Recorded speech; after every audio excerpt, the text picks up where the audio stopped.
Hello and welcome to another reading from our Social Justice Book Club. As you know, this month we are reading about different celebrations around the world during this winter time. And today our book is called The Shortest Day. It's written by Susan Cooper and illustrated by Carson Ellis. Let's check it out.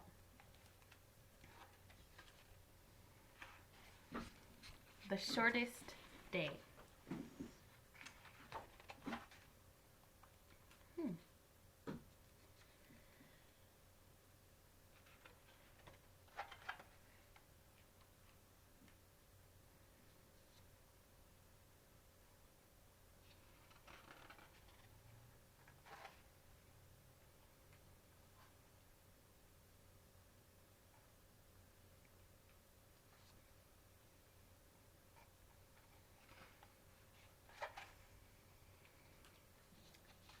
So, the shortest day came.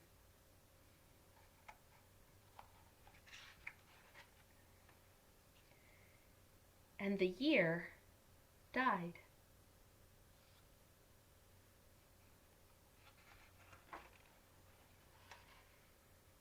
And everywhere, down the centuries of snow-white world, came people, singing, dancing, to drive the dark away.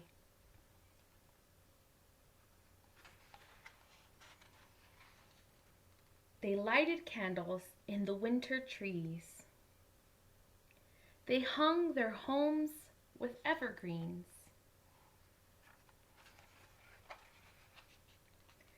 They burned beseeching fires all night long to keep the year alive.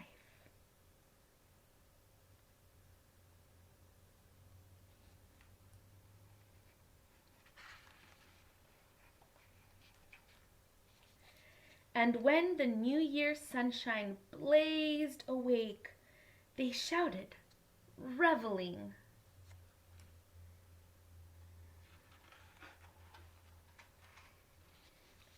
Through all the frosty ages, you can hear them echoing behind us.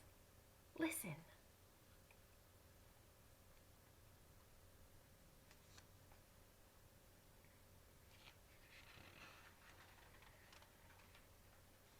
All the long echoes sing the same delight, the shortest day, as promise wakens in the sleeping land.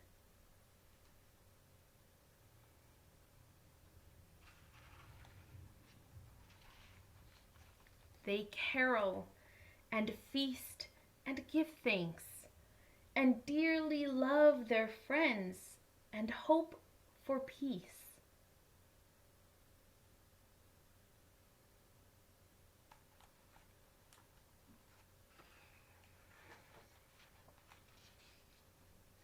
And so do we, here, now, this year and every year. Welcome, Yule!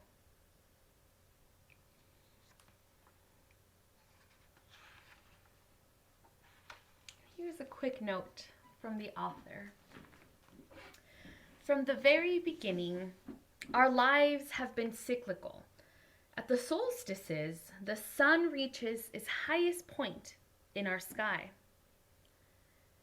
And at other times in the year, it reaches its lowest point in the sky, giving us the longest or the shortest day of the year. At the equinoxes, day and night are almost equal.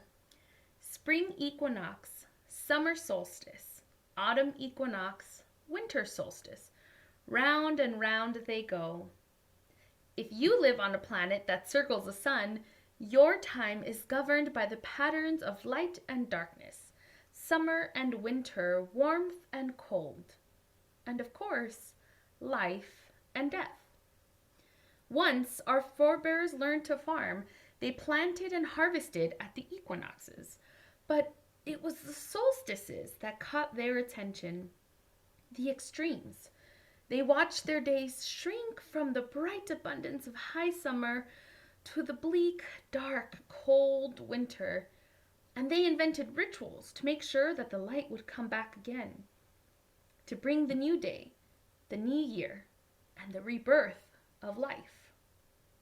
The rebirth rituals have become traditions that we still celebrate, whether or not we remember where they came from. Some of them are so old that only their monuments remain.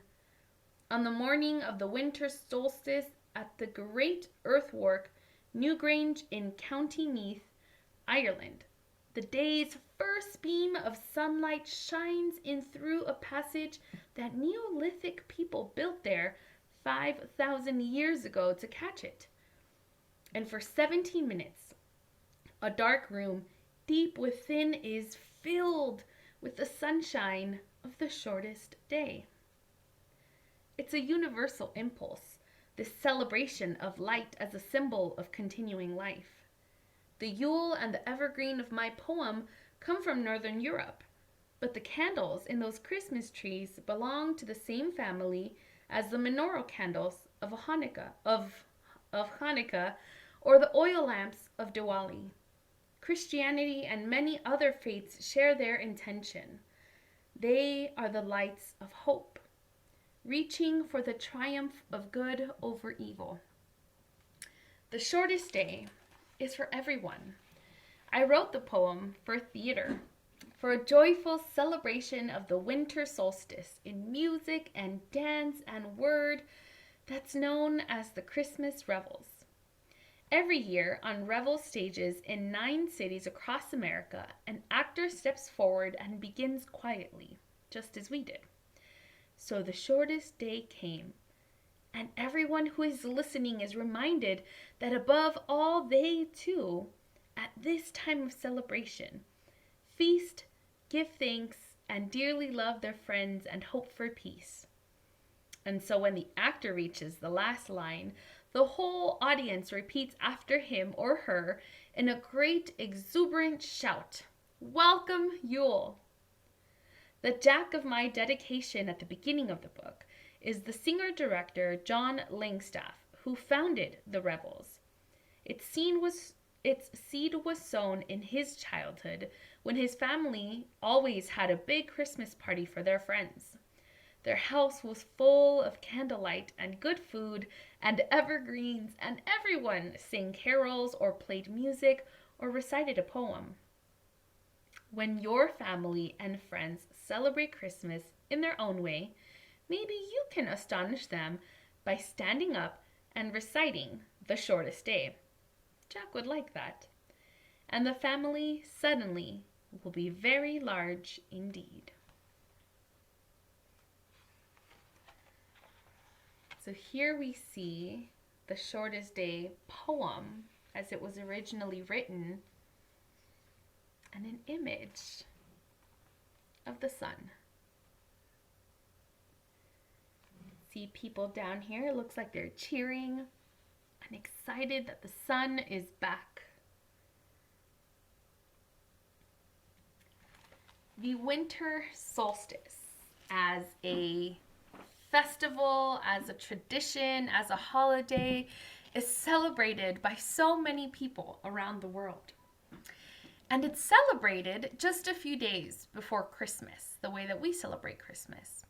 And as we know, this month, our whole point, our whole journey, our mission is to learn about the way that different people celebrate holidays.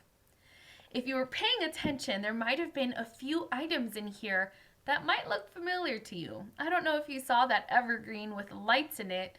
That looks just like our Christmas tree, doesn't it?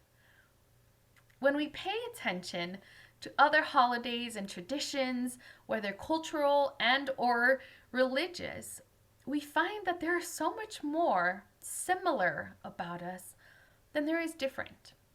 We should celebrate the beautiful differences between each other and also all of the really cool similarities between us and our neighbors and people who might be halfway across the world. We hope that you have enjoyed today's book, today's conversation, and that you will join us again in the next couple weeks as we finish up our readings of different festivals and holidays around the world during wintertime. Thank you so much, and we hope you have a great rest of your day. See you soon.